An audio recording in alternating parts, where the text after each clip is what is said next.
God, tell me more about male loneliness epidemic. A little more. I didn't quite catch that. I didn't quite catch what you mean about male loneliness epidemic.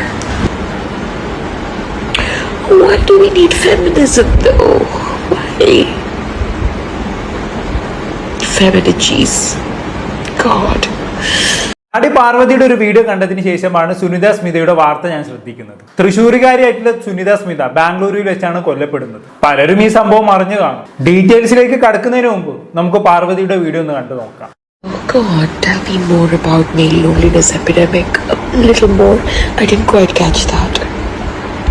I didn't quite catch what you mean about male loneliness epidemic. This man killed her because he couldn't assault her.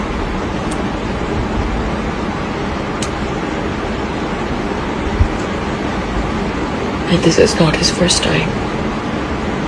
It won't be his last time. There you go.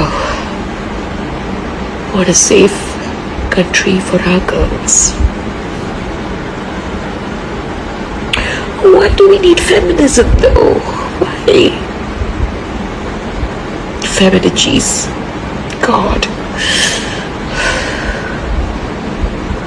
Parvathi എന്തൊക്കെയോ പറയണ്ടില്ലേ, എന്താണെന്നുള്ളത് കണ്ടാൽ പലർക്കും മനസ്സിലായി കാണില്ല. സുനിതയുടെ കൊലപാതകത്തെ കുറിച്ച് തന്നെയാണ് പാർവതി പറയുന്നത്. അത് മനസ്സിലാക്കി എടുക്കണമെങ്കിൽ കുറച്ച് ബുദ്ധിമുട്ടാണെന്ന് മാത്രം. ലൈംഗികമായി അതിക്രമിക്കാൻ ശ്രമിച്ചപ്പോൾ എതിർത്തതിനാണ് സുനിതയെ കൊന്നത് എന്നാണ് പാർവതി പറയുന്നത്. ഈ നാട്ടിൽ സ്ത്രീകൾ സുരക്ഷിതമല്ല, ഫെമിനിസം ഒന്നും ഇവിടെ ആവശ്യമില്ല, ഫെമിനിസ്റ്റുകളെ എന്ന് ഇപ്പൊ നിങ്ങൾ ഞങ്ങളെ കളിയാക്കാറുണ്ടല്ലോ, ഇപ്പൊ എങ്ങനെയുണ്ട് കണ്ടില്ല ഇപ്പൊ ഇന്ത്യയിലെ സ്ത്രീകളുടെ അവസ്ഥ എന്നൊക്കെയാണ് പാർവതി പറയുന്നത്. പക്ഷെ പാർവതി പറഞ്ഞൊരു കാര്യം, അതായത് ലൈംഗികമായി അതിക്രമിക്കാൻ ശ്രമിച്ചപ്പോൾ എതിർത്തതിനാലാണ് സുനിത കൊല്ലപ്പെട്ടത് എന്ന കാര്യം, അതിൽ ചെറിയൊരു തിരുത്തുണ്ടാകാൻ സാധ്യതയുണ്ട്. ഇതൊരു ആസൂത്രിത കൊലപാതകമാണ് എന്നും കേരള പോലീസിലെ വമ്പന്മാരടക്കമുള്ള ആളുകൾക്ക് ഈ കൊലപാതകത്തിൽ പങ്കുണ്ടെന്നുള്ള തരത്തിലുള്ള വാർത്തകളൊക്കെയാണ് ഇപ്പൊ പുറത്തു വന്നുകൊണ്ടിരിക്കുന്നത്. നമുക്ക് അതിലേക്ക് വരാം. അതിനു മുമ്പ് എന്താണ് സുനിതയ്ക്ക് സംഭവിച്ചതെന്നുള്ളതൊന്ന് നോക്കാം. കുറച്ച് ദിവസങ്ങളായി ബാംഗ്ലൂരിലെ ഡോഗ് കെയർ ഹോമിൽ ജോലി ചെയ്തു വരികയായിരുന്നു സുനിത. കൊല്ലം സ്വദേശിയായ ദീപക് കൃഷ്ണയായിരുന്നു ആ നായ വളർത്തൽ കേന്ദ്രത്തിന്റെ ഉടമ. ഇയാളുടെ മോശം പെരുമാറ്റം കാരണം അവിടുത്തെ ജോലി മതിയാക്കാൻ ഇരിക്കുകയായിരുന്നു സുനിത.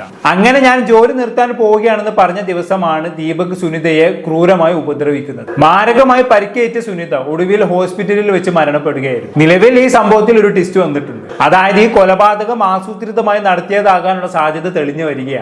സംഭവം എന്താണെന്ന് വെച്ചാണെങ്കിൽ 2009 കേരളത്തെ നടുക്കിയ ഒരു കൊലപാതകം ഉണ്ടായിരുന്നു. ഭാസ്കര കാരണവരുടെ കൊലപാതകം. ഭാസ്കര കാരണവർ ആ നാട്ടിലെ ഏറ്റവും വലിയ കോടീശ്വരനായിരുന്നു. പക്ഷെ ചില മാനസിക വൈകല്യങ്ങളൊക്കെ ഉള്ള ഒരു മകനായിരുന്നു അയാൾക്ക് ഉണ്ടായിരുന്നത്. അങ്ങനെ കാരണവർ എന്താക്കി, ഒരു പാവപ്പെട്ട കുടുംബത്തിൽ നിന്നും മകന് കല്യാണം ആലോചിച്ചു. അങ്ങനെയാണ് കാരണവരുടെ മരുമകളായി കാർണവേഴ്സ് വില്ല എന്ന് പറയുന്ന ആ വീട്ടിലേക്ക് ഷെറിൻ കടന്നു വരുന്നത്. തന്റെ കുടുംബത്തിലെ ദാരിദ്ര്യം നീക്കാൻ വേണ്ടി ഭാസ്കര കാരണവരുടെ സുഖമില്ലാത്ത മകനെ കല്യാണം കഴിക്കാൻ വേണ്ടി ഷെറിൻ തയ്യാറാവുകയായിരുന്നു. അങ്ങനെ കല്യാണം കഴിഞ്ഞ് അധികം വൈകാതെ തന്നെ മകനെയും മരുമകളെയും കൂട്ടി ഭാസ്കര കാരണവർ അമേരിക്കയിലേക്ക് പറന്നു. പിന്നീട് കുറച്ചു വർഷം അവിടെയായിരുന്നു അവരുടെ താമസം. ഷെറിൻ അവിടെ ചെറിയൊരു ജോലിക്കൊക്കെ പോകാൻ തുടങ്ങിയിരുന്നു. പക്ഷേ ജോലി സ്ഥലത്ത് വെച്ച് നടത്തിയ എന്തോ ഒരു മോഷണത്തിന്റെ പേരിൽ ഷെറിന് ജോലി നഷ്ടപ്പെട്ടു. അങ്ങനെ ഭാസ്കര കാരണവർ എന്താക്കി, തന്റെ മകനെയും ഷെറിനെയും അവരുടെ കൈക്കുഞ്ഞിനെയും നാട്ടിലേക്ക് തന്നെ തിരിച്ചയച്ചു. നാട്ടിലേക്ക് വന്നതിന് ശേഷം കാർണവേഴ്സ് വില്ല എന്ന് പറയുന്ന വലിയ ബംഗ്ലാവിൽ ഷെറിൻ താമസം തുടങ്ങി. അന്ന് ഷെറിൻ ഓർക്കുട്ടിൽ അക്കൗണ്ട് ഉണ്ടായിരുന്നു. അങ്ങനെ ഓർക്കുട്ടിൽ പരിചയപ്പെട്ട പല പുരുഷന്മാരും ഷെറിനെ തേടി കാർണവേഴ്സ് വില്ലയിൽ എത്താൻ തുടങ്ങി. പിന്നീട് അങ്ങോട്ട് വൈകിട്ട് ജീവിതമായിരുന്നു ഷെറിൻ നയിച്ചിരുന്നത്. ഭാസ്കര കാരണവരുടെ പണം ഉപയോഗിച്ചുകൊണ്ട് ഷെറിൻ നാട്ടിൽ അടിച്ചു പൊളിച്ച് അഴിഞ്ഞാടി നടന്നു. പക്ഷെ ആ വൈവിട്ട് ജീവിതം അധികകാലം നീണ്ടു നിന്നില്ല. ഭാസ്കര കാരണവർ നാട്ടിലേക്ക് തന്നെ തിരിച്ചു വന്നു. ഷെറിന്റെ വൈവിട്ട് ജീവിതത്തെ കുറിച്ച് നാട്ടുകാരിൽ നിന്നും അയാൾ അറിഞ്ഞു. അങ്ങനെ തന്റെ മകന്റെയും ഷെറിന്റെയും പേരിലേക്ക് എഴുതി വെച്ച സ്വത്തുക്കൾ തിരിച്ച് തന്റെ പേരിലേക്ക് തന്നെ മാറ്റാൻ വേണ്ടി ഭാസ്കര കാരണവർ തീരുമാനിച്ചു. ഇത് ഇഷ്ടപ്പെടാത്ത ഷെറിൻ എന്താക്കി, തന്റെ കാമുകന്റെയും സുഹൃത്തുക്കളുടെയും സഹായത്തോടു കൂടി ഒരു ദിവസം രാത്രി അങ്ങ് ഭാസ്കര കാരണവരെ കൊലപ്പെടുത്തി. മോഷണ ശ്രമത്തിനിടയിൽ നടന്നൊരു കൊലപാതകം എന്ന രീതിയിൽ ചിത്രീകരിക്കാനായിരുന്നു ഷെറിൻ ശ്രമിച്ചിരുന്നത്. എന്നാൽ ദിവസങ്ങൾക്കുള്ളിൽ തന്നെ പോലീസ് സത്യം തിരിച്ചറിഞ്ഞു. ഷെറിൻ അറസ്റ്റിലായി ജീവപര്യന്തം തടവും ലഭിച്ചു. എന്നാൽ കുറച്ച് മാസങ്ങൾക്ക് മുമ്പ് നല്ല നടപ്പിന്റെ പേരിൽ ഷെറിൻ ജയിൽ മോചിതയായി. ബാംഗ്ലൂരിലെ സുനിത സ്മിത കൊലപാതകത്തെ കുറിച്ച് സംസാരിച്ചു തുടങ്ങിയ ഞാൻ പിന്നെ എന്തിനാണ് ഷെറിനെ കുറിച്ചും ഭാസ്കര കാരണവരെ കുറിച്ചും ഒക്കെ സംസാരിച്ചത് എന്നായിരിക്കും നിങ്ങൾ ഇപ്പൊ ചിന്തിക്കുന്നത് അല്ലെ?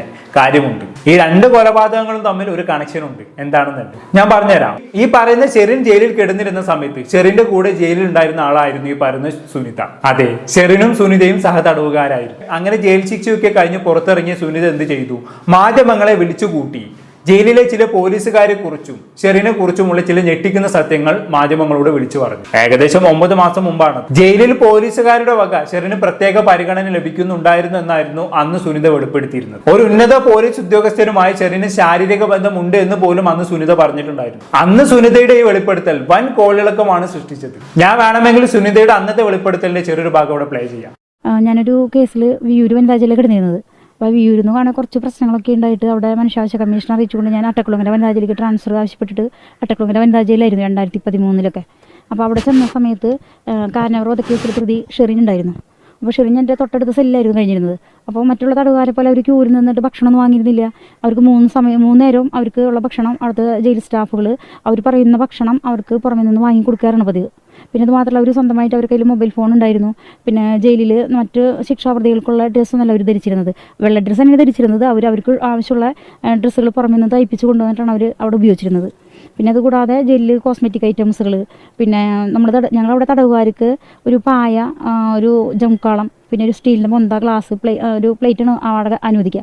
അതിലുപരി ഷെറിന് പ്രത്യേകമായിട്ട് കിടക്കുക, തലയണ, വീട്ടിൽ നിന്ന് കൊണ്ടുവരുന്ന ബെഡ്ഷീറ്റുകൾ, ഒരു വലിയ ബക്കറ്റ് നിറയെ അവൾക്കുള്ള ഡ്രസ്സുകൾ, 10,000 രൂപ കോസ്മെറ്റിക് ഐറ്റംസുകൾ, മിറർ, സൗന്ദര്യം, അങ്ങനെ ഒരുപാട് സാധനങ്ങളുണ്ടായിരുന്നു. അപ്പോൾ ഇതൊക്കെ കാണിച്ചുകൊണ്ട് ഞാൻ ആദ്യം അവിടുത്തെ സൂപ്രണ്ടിന് പരാതി കൊടുത്തു. സൂപ്രണ്ടിന് പരാതി കൊടുത്തിട്ട് പ്രത്യേകിച്ച് നടപടിയൊന്നും ഉണ്ടായിരുന്നില്ല. പിന്നെ അതിന് ശേഷം ബ്ലൂ ബ്ലാക്ക് മെയിലിംഗ് കേസിൽ ബിന്ദാസ് തോമസ് അവിടെ കിടന്നിരുന്നു. അപ്പോൾ ബിന്ദാസ് തോമസിന് കൊടുക്കാനായിട്ട് ഫോൺ, അവളുടെ ഷെറിൻ്റെ കയ്യിലുണ്ടായിരുന്ന ഫോൺ ബിന്ദാസിന് കൊടുത്തു. അപ്പോൾ ഞാൻ ആ ഫോൺ പിടിച്ച് വാങ്ങിയിട്ട് അതിൻ്റെ നമ്പറൊക്കെ എടുത്തു. അവർ ആ സമയത്ത് വിളിച്ച ഫോൺ നമ്പർ അടക്കം എടുത്തിട്ട് സൂപ്രണ്ടിന് പരാതി കൊടുക്കണ്ടായി. ആ സമയത്തും സൂപ്രണ്ട് നടപടിയൊന്നും എടുത്തില്ല. പിന്നെ അതിന് ശേഷം ഞാൻ പരാതിപ്പെട്ടിയിൽ പരാതി എഴുതിയിട്ടു, അതിന് നടപടിയൊന്നും ഉണ്ടായില്ല. പിന്നെ അവിടുത്തെ സ്റ്റാഫ് മുഖേന ഞാൻ കൈരളി പീപ്പിളിൻ്റെ ചീഫ് റിപ്പോർട്ടർ ഷാജഹാന് ഈ വിവരങ്ങളൊക്കെ കാണിച്ചുകൊണ്ട് ഒരു പരാതി എഴുതി കൊടുത്തു. പുറത്തേക്ക് പോയി പരാതി. അങ്ങനെ പുറത്തേക്ക് പരാതി പോയിട്ട് കൈരളി പീപ്പിൾ എൻ്റെ ഈ പരാതി ലൈവായിട്ട് അവർ കാണിച്ചു. എന്തൊരു പ്രോഗ്രാം ഉണ്ടായെന്ന് തോന്നുന്നു. അതിനെ തുടർന്നിട്ട് സൂപ്രണ്ട് എന്നെ വിളിച്ചിട്ട് വളരെ ദേഷ്യപ്പെട്ടു. കാരണം അവർക്ക് ഈ പരാതിനെ കുറിച്ചല്ല അറിയേണ്ടിരുന്നത്. എൻ്റെ ഈ പരാതി ജയിൽ സൂപ്രണ്ട് അറിയാതെ ഏത് സ്റ്റാഫ് സഹായിച്ചിട്ടാണ് പുറത്തേക്ക് പോയതെന്നാണ് അവർക്ക് അറിയേണ്ടിരുന്നത്. പിന്നെ സൂപ്രണ്ട് പറയാതെ വന്നപ്പോൾ പിറ്റേ ദിവസം സൂപ്രണ്ട് DIG പ്രദീപ് സാറ്, പിന്നെ അവിടുത്തെ വെൽഫെയർ ലക്ഷ്മി മാഡം, ഒരു 3 പേരും കൂടി തന്നെ ചോദ്യം ചെയ്തു. DIG എന്നോട് സ്റ്റാഫിൻ്റെ പേര് പറയാത്തത് കാരണം ഞാൻ ഇനി ജയിലിൽ നിന്ന് ഇറങ്ങില്ല, ഞാൻ അവിടെ തന്നെ കിടക്കുന്നൊക്കെയാണ് അയാൾ എന്നെ ഭീഷണിപ്പെടുത്തിയത്. മാത്രമല്ല ഈ പ്രദീപ് സാറ് ആഴ്ചയിൽ ഒരു ദിവസം എന്ന് പറയുന്ന പോലെ വൈകുന്നേരം ലോക്കപ്പിന് ശേഷം ഷെറിനെ കാണാൻ വരാറുള്ളൊരു വ്യക്തിയാണ്. ഷെറിനെ ലോക്കപ്പിന് ശേഷം ഒരു 7 മണിക്ക് ശേഷമൊക്കെ ഷെറിനെ ലോക്കപ്പിൽ നിന്ന് ഇറക്കിയാൽ ഒരു 1.5-2 മണിക്കൂറിന് ശേഷമാണ് ഷെറിനെ തിരിച്ച് ലോക്കപ്പിൽ കയറ്റാറ്. കേട്ടല്ലോ, അന്ന് കേരള പോലീസിന് ഒന്നടങ്കം ചീത്തപ്പേരുണ്ടാക്കിയ വെളിപ്പെടുത്തൽ നടത്തിയ സുനിതയാണ് ഇന്നിപ്പോ ബാംഗ്ലൂരിൽ കൊല്ലപ്പെട്ടിരിക്കുന്നത്. അതുകൊണ്ട് തന്നെ ഇതൊരു സാധാരണ കൊലപാതകമല്ല എന്നാണ് നിലവിൽ ഉയർന്നു വരുന്ന ആരോപണം. കേരള പോലീസിലെ ഉന്നതർക്കെതിരാണ് സുനിത ആരോപണം ഉന്നയിച്ചിരുന്നത്. മാത്രമല്ല സുനിതയുടെ ഇടപെടൽ കാരണം ഷെറിനെ വിയ്യൂരിലെ ജയിലിലേക്ക് മാറ്റിയിട്ടുണ്ടായിരുന്നു. അതോടെ അതുവരെ കിട്ടിയിരുന്ന പല സുഖ സൗകര്യങ്ങളും ഷെറിന് നഷ്ടപ്പെട്ടു. അതിന്റെ പക ഷെറിനുണ്ടാകാൻ സാധ്യതയുണ്ട്. ഷെറിന് ഇപ്പൊ ജയിൽ ശിക്ഷയൊക്കെ കഴിഞ്ഞ് നാട്ടിലുണ്ടാവല്ലോ. ഇതെല്ലാം കൂടി കൂട്ടുവായിക്കുമ്പോൾ സുനിതയുടേത് ഒരു ആസൂത്രിത കൊലപാതകമല്ലേ എന്ന് സംശയിച്ചാൽ കുറ്റം പറയാൻ പറ്റില്ല, അല്ലേ? എന്തായാലും സുനിതയുടെ കൊലപാതകത്തെ കുറിച്ച് ന്യൂസ് 8 വന്നൊരു റിപ്പോർട്ട് കൂടി കണ്ട ശേഷം നമുക്ക് അവസാനിപ്പിക്കാം. ബംഗളൂരുവിൽ ക്രൂരമായ മർദ്ദനമേറ്റ് കൊല്ലപ്പെട്ട തൃശൂർ സ്വദേശിനി സുനിത വെറുമൊരു ഇരയല്ല, മറിച്ച് അധികാര കേന്ദ്രങ്ങളെ വിറപ്പിച്ച സത്യങ്ങൾ ലോകത്തോട് വിളിച്ചു പറഞ്ഞതിന് വേട്ടയാടപ്പെട്ടൊരു സ്ത്രീയാണ്. കേരളത്തെ നടുക്കിയ ഭാസ്കർ കാരണവർ വധക്കേസിലെ പ്രതി ഷെറിന് ജയിലിൽ വഴിവിട്ട് സൗകര്യങ്ങൾ ലഭിക്കുന്നുവെന്ന് വെളിപ്പെടുത്തിയതോടെയാണ് സുനിതയെക്കുറിച്ച് ആദ്യം കേൾക്കുന്നത്. പിന്നീട് ജീവിക്കാനായി ബംഗളൂരുവിലെ തെരുവുനായ ഷെൽട്ടറിൽ ജോലി, അവിടെ വെച്ച് ക്രൂരമായ മർദ്ദനവും മരണവും. സുനിതയുടെ കൊലപാതകവും ഷെറിനെതിരായ വെളിപ്പെടുത്തലും തമ്മിൽ എന്തെങ്കിലും ബന്ധമുണ്ടോ? പ്രതി ദീപക് കൃഷ്ണൻ പിടിയിലായതോടെ കേസിൽ സത്യങ്ങൾ പുറത്തുവരുമെന്നാണ് പോലീസിന്റെ പ്രതീക്ഷ.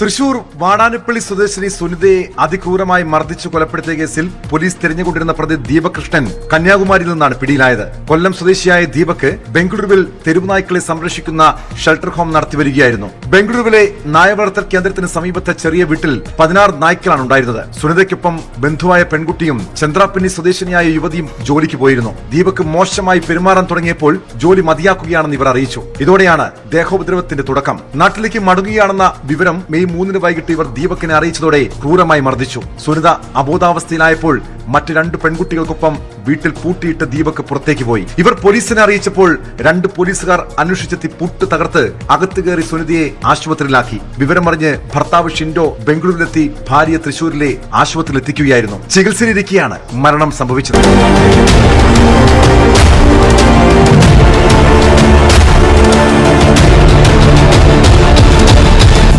ദീപകൃഷ്ണ കൊടും ക്രിമിനലും തട്ടിപ്പുകാരനുമെന്നാണ് വിവരം. 2017 ദുബായിൽ മലയാളികൾ ഉൾപ്പെടെയുള്ളവരുടെ കോടിക്കണക്കിന് രൂപ തട്ടിയെടുത്ത ശേഷം ദീപക് വ്യാജ പാസ്പോർട്ടിൽ ഇന്ത്യയിലേക്ക് കടക്കുകയായിരുന്നുവെന്ന് പോലീസിന് വിവരം ലഭിച്ചു. കൊച്ചി പൊന്നുരുത്തിയിലുള്ള വെറ്ററിനറി ആശുപത്രിയിൽ അതിക്രമം നടത്തിയതിനും 500 രൂപ നോട്ടുകൾ കീറിയെറിഞ്ഞതിനും ദീപകിനെതിരെ കേസുകളുണ്ട്. ഇതിന് പുറമെ ലഹരി ഇടപാടുമായി ബന്ധപ്പെട്ട് തിരുവനന്തപുരത്തും കേസുണ്ട്. ഓക്കെ, അപ്പൊ അങ്ങനെയൊക്കെയാണ് കാര്യങ്ങൾ. ഈ ദീപക് എന്ന് പറയുന്നവന് പണ്ട് ഒരു ക്രിമിനലാണ്. അതായത് പോലീസുകാരും ഒക്കെ ആയിട്ട് ഇവന് നല്ല ബന്ധം ഉണ്ടാകും. സുനിതയുടെ കൊലപാതകത്തിൽ ദുരൂഹത ഉണ്ടാകാനുള്ള മറ്റൊരു കാരണം എന്താണെന്ന് വെച്ചാൽ അത് നായ വളർത്തലുമായി ബന്ധപ്പെട്ടതാണ്. അതായത് സുനിത ബാംഗ്ലൂരിലെ ദീപകിന് നായ വളർത്തൽ കേന്ദ്രത്തിലേക്ക് പോകുന്നതിന് മുമ്പ് നാട്ടിൽ സുനിതക്കും ഭർത്താവിനുമായി ഏകദേശം 160ഓളം നായകൾ ഉണ്ടായിരുന്നു എന്നാണ് പറയുന്നത്. അതായത് ഇത്രയധികം തെരുവ് നായ്ക്കൾക്ക് ഭക്ഷണമൊക്കെ കൊടുത്ത് സംരക്ഷിക്കലായിരുന്നു സുനിതയുടെയും ഭർത്താവിന്റെയും പരിപാടി. ഇതിനിടയിലാണ് ഏകദേശം 40,000 രൂപ ശമ്പളം വാഗ്ദാനം ചെയ്തുകൊണ്ട് ദീപക് സുനിതയെ ബാംഗ്ലൂരിലേക്ക് ക്ഷണിക്കുന്നത്. 16 നായ്ക്കൾ മാത്രമായിരുന്നു ദീപകിന് കൈവശം ഉണ്ടായിരുന്നത്. ആ നായ്ക്കളെ നോക്കി നടത്തലായിരുന്നു സുനിതയുടെ ജോലി. അതിനാണ് 40,000 രൂപയ്ക്ക് വാഗ്ദാനം ചെയ്തതെന്ന് ഓർക്കണം. ദീപകിന് നായ വളർത്തൽ, സുനിതയുടെ നായ വളർത്തൽ, വലിയ തുക ശമ്പള വാഗ്ദാനം, ഇതെല്ലാം കൂട്ടി വയ്ക്കുമ്പോൾ ചെറിയൊരു സ്പെല്ലിംഗ് മിസ്റ്റേക്ക് ഫീൽ ചെയ്യുന്നില്ല. സുനിതയുടെ കൊടുക്കാനുള്ള ഒരു ട്രാപ്പ് ആയിരുന്നു ബാംഗ്ലൂരിലെ ജോലി വാഗ്ദാനം എന്ന് സംശയിക്കേണ്ടിയിരിക്കും. മാത്രമല്ല സുനിതയെ മാത്രമാണ് ഇയാൾ ഇത്ര അധികം ഉപദ്രവിച്ചത്. സുനിതയുടെ കൂടെ 2 സ്ത്രീകൾ വേറെയും ഉണ്ടായിരുന്നു. അവർക്കൊന്നും യാതൊരു കുഴപ്പമില്ല. സോ സുനിത തന്നെയായിരുന്നു ടാർഗറ്റ് എന്ന് നമുക്ക് അനുമാനിക്കാം. ഇതെല്ലാം കൂട്ടി വായിക്കുമ്പോൾ ഭാസ്കര കാരണവർ കൊലപാതക പ്രതി